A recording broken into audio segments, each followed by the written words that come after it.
palavra tão linda, já quase esquecida, se faz relembrar.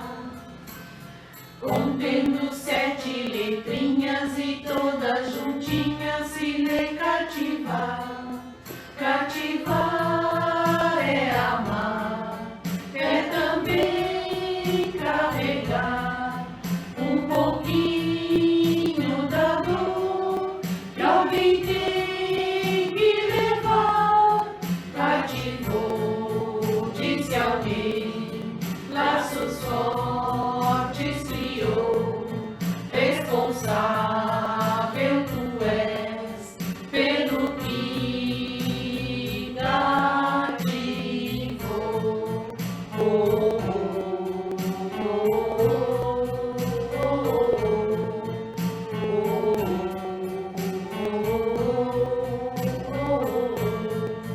num deserto tão só, entre homens também, vou tentar cativar, viver perto de alguém.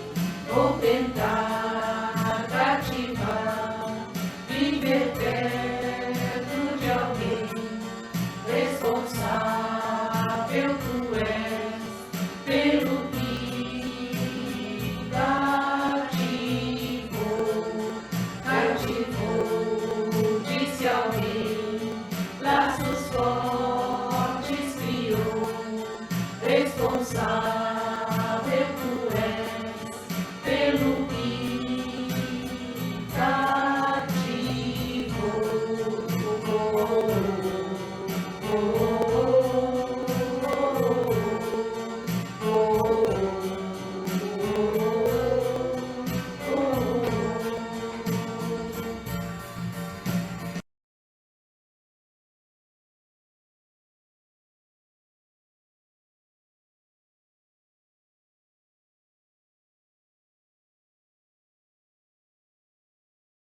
Mais uma vez, nos encontramos reunidos para a leitura do Evangelho de Jesus e a explanação.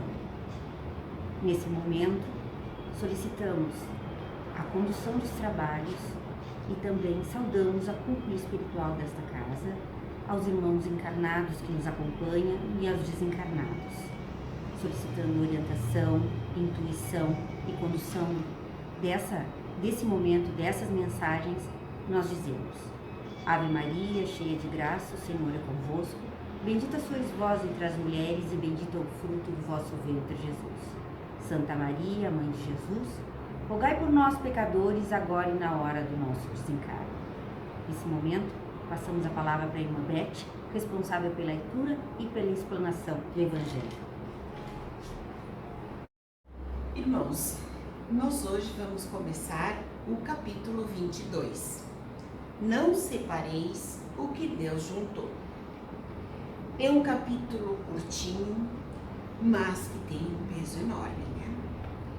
Os temas: indissolubilidade do casamento e o divórcio. Para hoje nós temos indissolubilidade do casamento. Os fariseus vieram também a ele para tentá-lo, dizendo-lhe: é permitido a um homem devolver sua mulher por qualquer causa que seja? Ele lhes respondeu: não lestes que aquele que criou o homem desde o princípio os criou macho e fêmea, e que foi dito: por essa razão o homem deixará seu pai e sua mãe e se ligará à sua mulher, e não farão mais os dois senão uma só carne? Assim, eles não serão mais dois, mas uma só carne. Que o homem, pois, não separe o que Deus juntou. Mas por que, pois, disseram-lhe, Moisés ordenou que se desse a uma mulher uma carta de separação e que fosse devolvida? Ele lhes respondeu: foi por causa da dureza do vosso coração que Moisés vos permitiu devolver vossas mulheres. Mas isso não foi desde o princípio. Também vos declaro que todo aquele que devolve sua mulher, se não for em caso de adultério, e esposa outra, comete adultério. E que aquele que esposa a que um outro devolveu, comete também adultério. São Mateus, capítulo 19, versículos de 3 a 9. Vejamos o que nos diz Kardec. Não há de imutável senão o que vem de Deus. Tudo o que é obra dos homens está sujeito a mudanças. As leis da natureza são as mesmas em todos os tempos e em todos os países. As leis humanas mudam segundo os tempos, os lugares, o progresso da inteligência.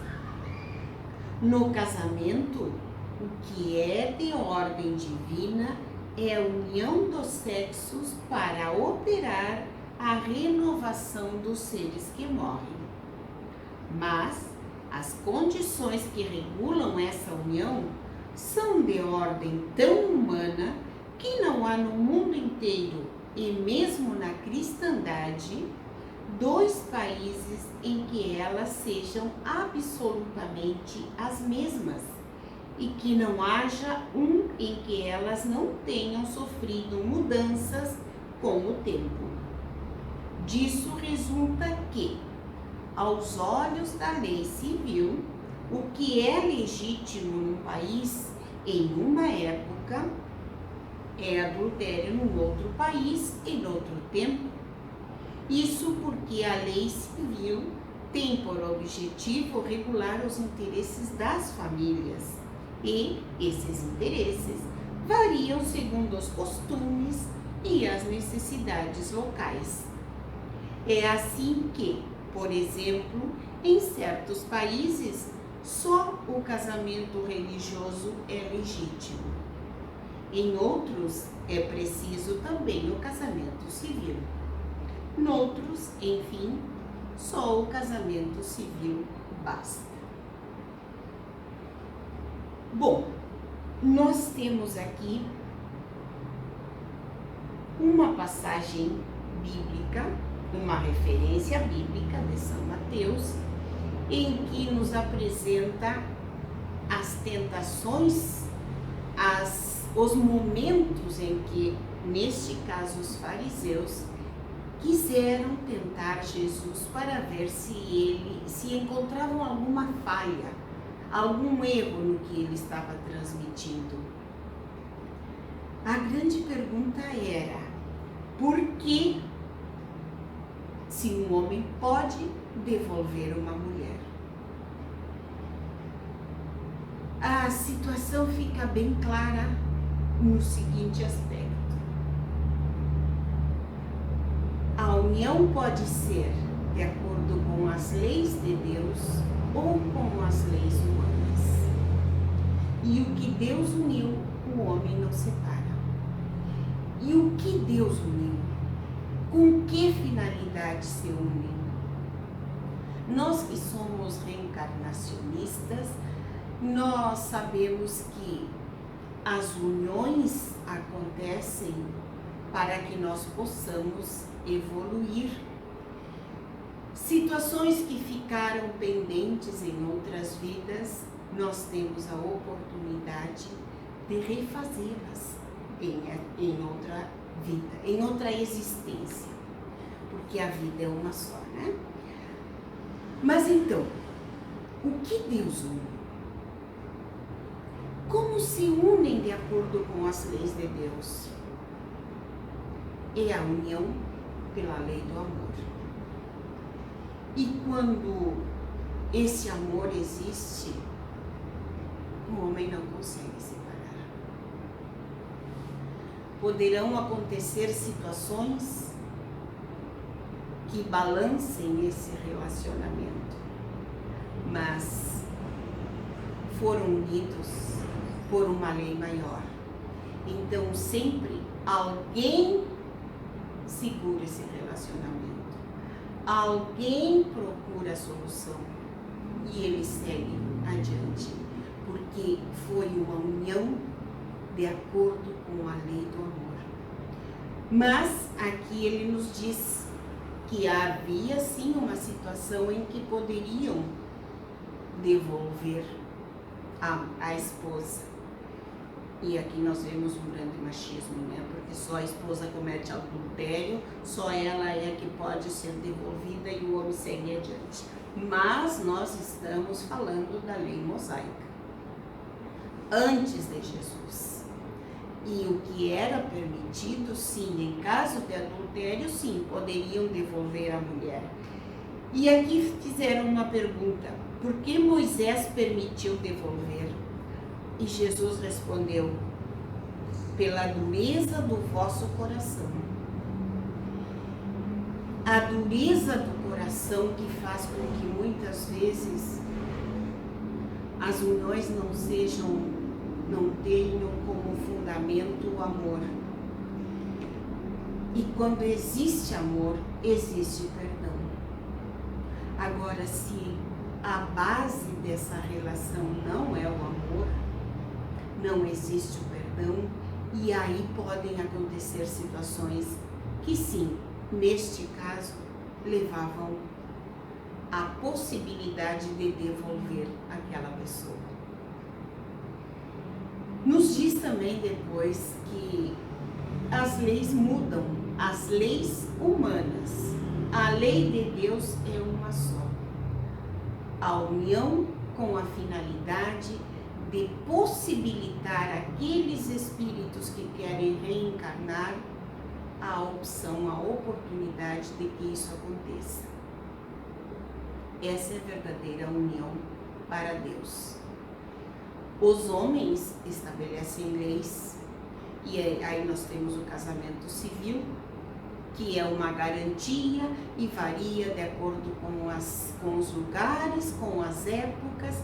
Então isso muda de acordo com o país, na mesma cristandade, ou seja, nas mesmas religiões que seguem os princípios cristãos, existem diferenças. Mas a lei de Deus, essa lei de amor, é universal e não muda. O que foi unido pelo amor persiste, segue adiante, cumpre a sua finalidade. E é esse casamento que é indissolúvel. Mais adiante, outras pessoas, outras colegas aqui da casa vão falar em outras situações. Nós hoje temos que analisar isso. O casamento só vai desaparecer se não estiver fundamentado, se a base dele não for o verdadeiro amor. Então, indissolubilidade, sim, pode existir, porque não existia amor. Então, isso sim é permitido por Deus. Porque não tem algo sólido para manter. Mas o que foi criado, o que surgiu no amor, esse não se dissolve, esse permanece. Então vamos pensar bem nas nossas situações.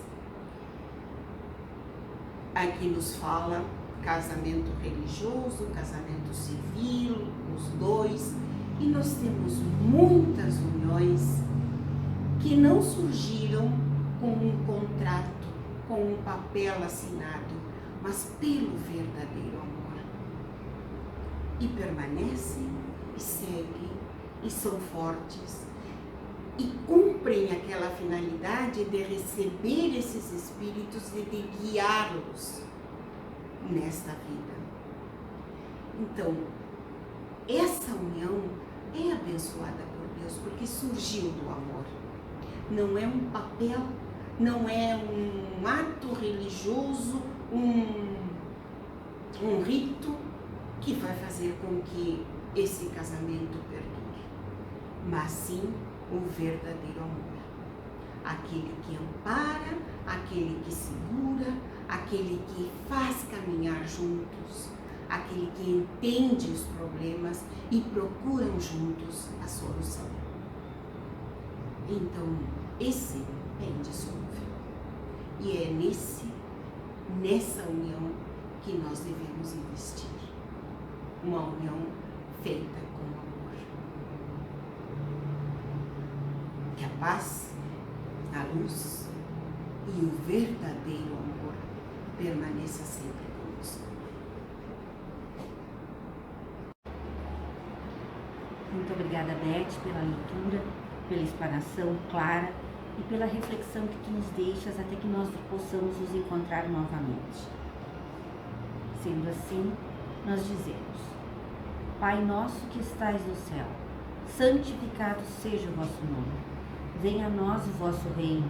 Seja feita a vossa vontade, assim na terra como no céu. O pão nosso de cada dia dai-nos hoje, Mestre. Perdoa, Pai, as nossas ofensas, assim como nós perdoamos a quem nos tem ofendido. E não nos deixeis cair em tentação, mas livrai-nos do mal. Que assim seja.